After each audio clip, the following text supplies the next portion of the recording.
long way through town and all the way back. I look round and round and I keep careful track.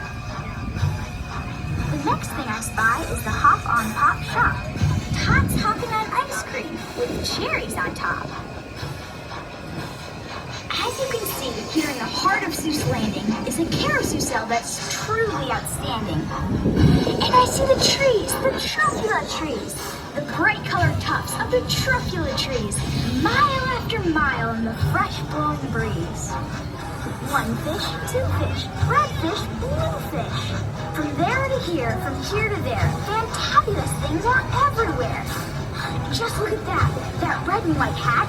I'm sure it belongs to that black and white cat. And look out below! It's that new McGrew Zoo. Oh, what the zoo must be worth. It's the most wonderful zoo on the face of the earth.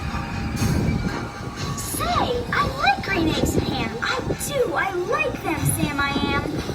And I will eat them here and there. Say, I will eat them anywhere.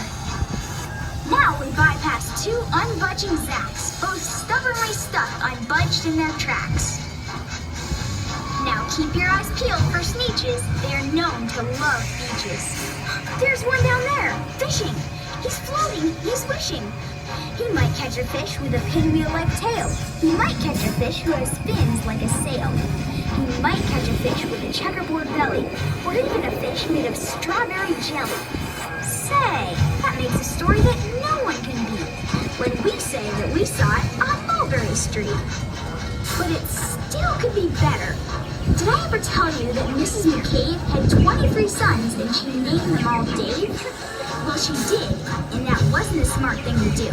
You see, when she wanted one and calls out, "Yo, come into the house, sir," she doesn't get one. All 23 days of hers come on the run. Farewell to the sneeches, at the end of our fun. No time for more, we're almost done. We swing round the corner and dash through the gate. We ride to our stop, and we feel simply great. For we had a story that no one can beat. And to think that we saw it on Mulberry Street. Please remain seated.